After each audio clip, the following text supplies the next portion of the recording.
Your SST class and students.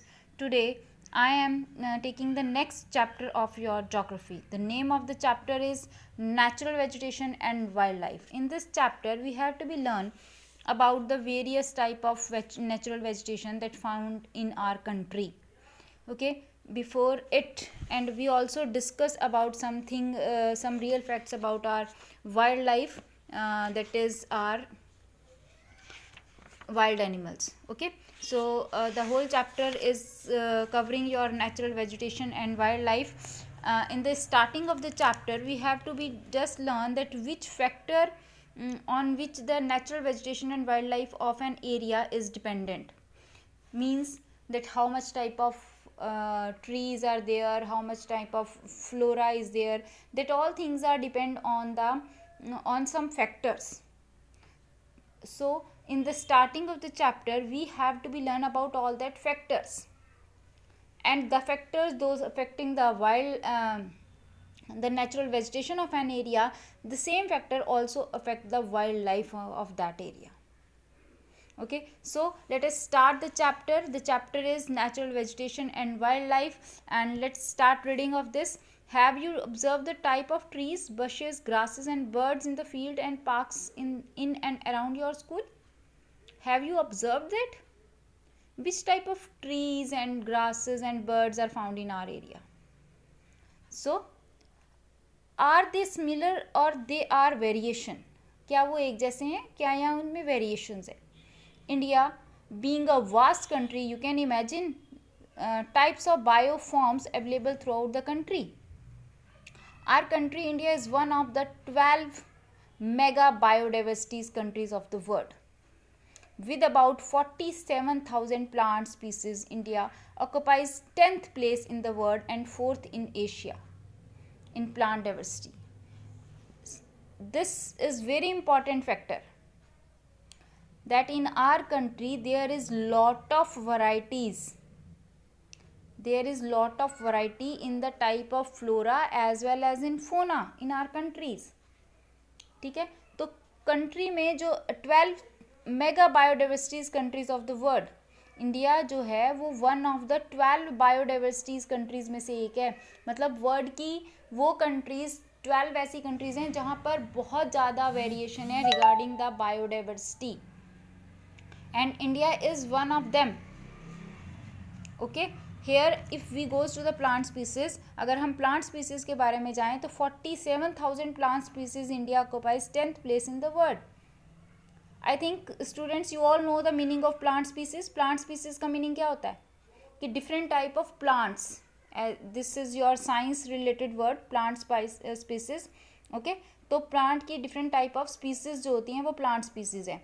और कितनी type of species India में मिल रही हैं? 47,000 ऑफ प्लांट स्पीसीज. और according to this we are at the 10th place in the world and 4th place in Asia. And there are about 5,000 flowering plants in India.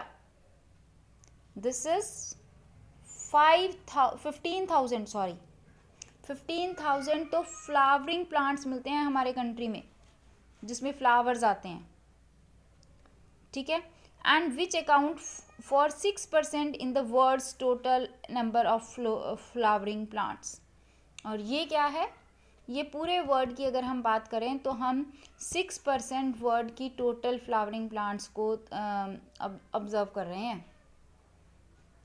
मतलब पूरे country में 15,000 type of flowering plants हैं और हम 6% flowering plants को cover करते हैं in our country.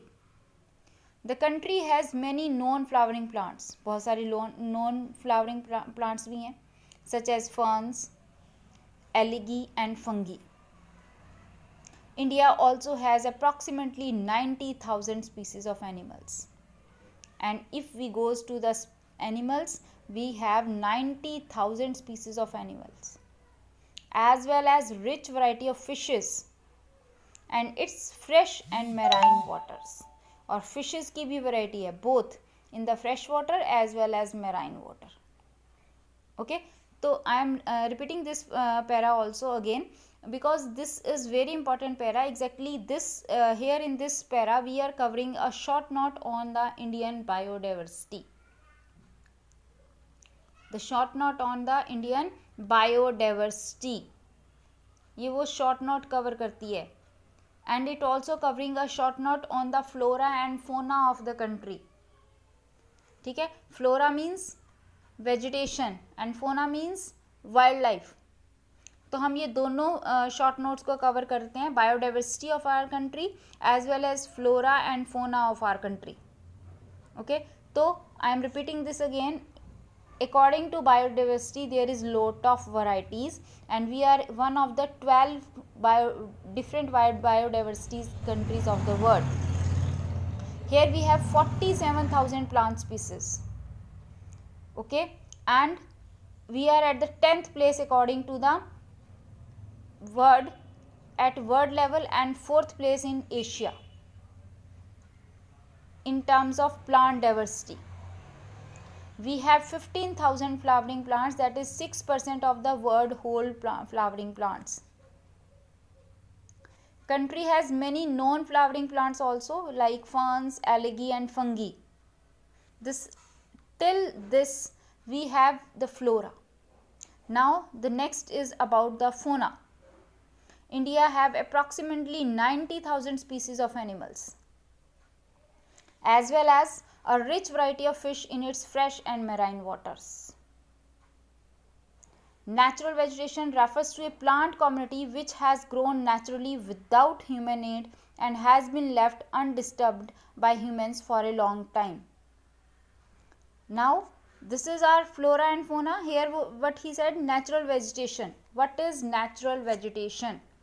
Natural vegetation refer to a plant community which has grown naturally without human and has been left undisturbed by humans for a long time. Natural vegetation refers to a plant community. Plant community से refer करता है जिसमें बहुत सारी natural grown naturally without human. जो natural vegetation कौन सी होती है? जो कि naturally grown होती है without any human efforts. Just like the grasses, just like the trees that you surrounding in the roads and in your surroundings. बच्चे देखो, क्रॉप्स हम उगाते हैं, हमने अपने घर में मैंगो, अमरूद या कुछ और प्लांट्स उगाए, तो that we have to be planted, then they are there. But there are many type of other plants in your garden that you are not planted, but they are still planted in that area. That is called natural vegetation. वो क्या है? वो natural vegetation है, क्योंकि वो आपने सो नहीं की. They are already in that area because of the by nature. वो अपने आप ही grow हो गई. That is natural vegetation without human effort. Okay, and this has been left undisturbed by humans for a long time. और ये human disturb से left रहती है, और ये क्या होता है कि ये has been left undisturbed by human for a long time, कि ह्यूमन बीइंग इसको डिस्टर्ब ना करे, लॉन्ग टाइम पीरियड तक रहती है. This is termed as a virgin vegetation. हम इसको विर्जिन वेजिटेशन के नाम से भी जानते हैं. दस कल्टिवेटेड क्रॉप्स एंड फ्रूट्स और curds from part of vegetation but not natural vegetation. वो कहते हैं कि फ्रूट्स और कर्ड्स जो हमने उगाए, that is a part of vegetation. वो पार्ट हैं वेजिटेशन के, but they are not the natural vegetation. वो नेचुरल वेजिटेशन नहीं है, because they are in a particular area with the human efforts. Okay, so this is your natural vegetation. Now in two paras, in the first we learn about the biodiversity of our country, and secondly we learn about the natural vegetation, meaning of the natural vegetation. Now in the, do you know, virgin vegetation which are purely Indian are known as endemic or indigenous species, but those which have come from outside India are termed as exotic plants. Virgin जो भारत की है, जो India से related है और पूरी तरह से भारत में से ही हैं, चाहे वो एंडेमिक हैं, इंडिजीनियस स्पीसीज हैं, मतलब ख़त्म भी हो गई हूँ बेशक, ठीक है, but they are virgin. But और जो बाहर से इंडिया में आई हैं, टर्म्ड एज एक्सकॉटिक प्लांट्स, उनको हम एक्सकॉटिक प्लांट्स कहते हैं. ठीक है, Now come on the flora and fauna. The term flora is used to denote the plants of a particular region, and fauna is used to denote the animals of a particular area. That is flora and fauna. This huge diversity in flora and fauna kingdom is due to following factors.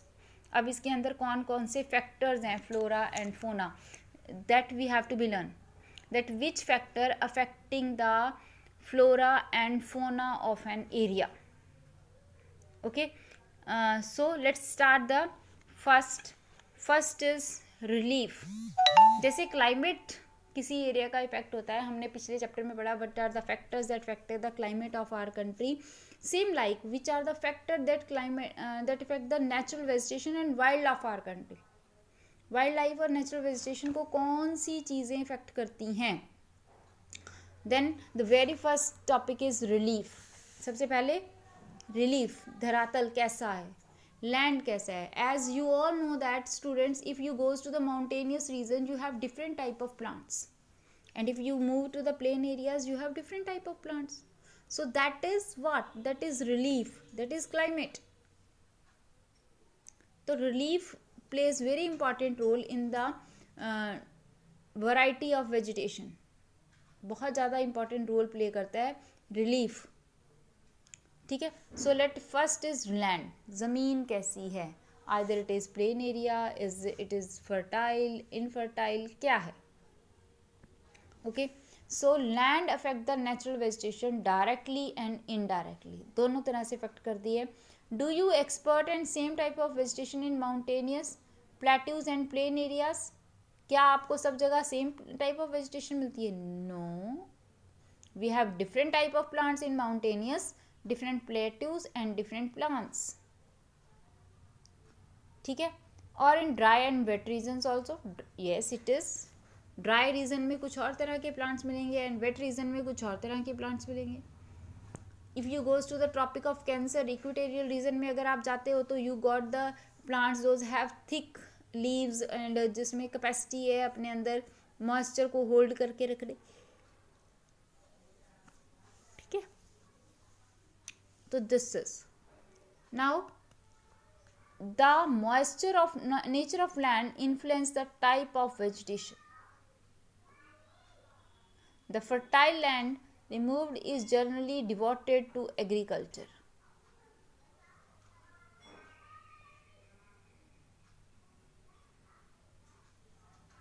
Okay, तो वो हमारी agriculture पर depend कर रहा है. The nature of land influence the type of vegetation. Fertile level is generally devoted to agriculture. Fertile level कि कितनी ज़मीन उपजाऊ है, उसका production level कितना है. If the production level is very high, then we are having different type of plants. And if we have the less fertile land portion, then what happened? There is less vegetation also. तो वहाँ vegetation कम होएगी और fertile land area में vegetation ज़्यादा होगी. ठीक है. The undulating and rough terrains are areas where grasslands and woodlands develop and give shelter to variety of wild lifes. Undulating terrain में ग्रासलैंड्स और वुडलैंड्स अक्कर होती हैं जो कि शेल्टर देती हैं हमारी वाइल्ड लाइफ को. Okay, so this is all about your land. Now come on the soil. Soil is also very important part of the natural vegetation and wildlife. Soil, if the soil is fertile, we have a very good natural vegetation as well as the vegetation. But if the soil is less fertile, then we have less vegetation or sometimes no vegetation. Why? Because soil is not fertile, that don't have the capability to grow anything. Okay, so the soil plays very important role and the soil also vary over space, vary करती है space पर. Different type of soil provide basis for different type of vegetation. अलग अलग soils अलग अलग vegetations के लिए हमें अलग अलग different base देती हैं. ठीक है. Sandy soil of the desert importance for cactus and thorny bushes. ये एग्जाम्पल दे रहा है कि कौन सी सॉइल कौन सी टाइप ऑफ प्लांट्स के लिए बेटर है। इसका मतलब ये है कि डिफरेंट टाइप ऑफ सॉइल की अलग अलग तरह की सॉइल हमें अलग अलग तरह की वेजिटेशन प्रोवाइड करवाती है। एग्जाम्पल हमारे पास क्या है कि जो सैंडी सॉइल है वो डेजर्ट एरिया में होती है और वो हमें कैक्टस और थ्रोनी बशेस लाइक वेजिटेशन देती है, ठीक है। ऐसे ही डेजर्ट एरिया में अगर सैंडी सॉइल है तो that also help in the cactus and thorny bushes while wet deltaic,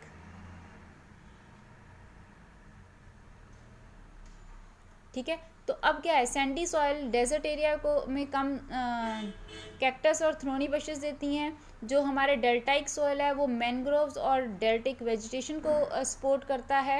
and the hill slopes come depth of soil have conical trees, और जो हिल स्लॉप्स हैं वहाँ पे हमें मैक्सिमम जो हैं वो कॉनिकल टाइप ऑफ ट्रीज जो हैं वो मिलते हैं। तो this is all about your soil. ये सॉइल है कि जैसी सॉइल की फर्टिलिटी है we are having the natural vegetation just like that.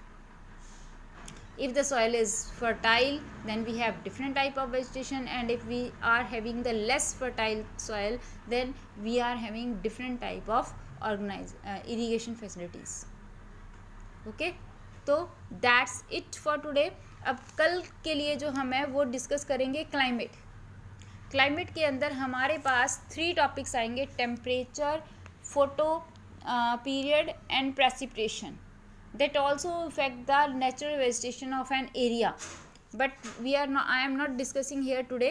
इसको हम आज डिस्कस नहीं करेंगे because it is the lengthiest one, तो we will discuss this tomorrow.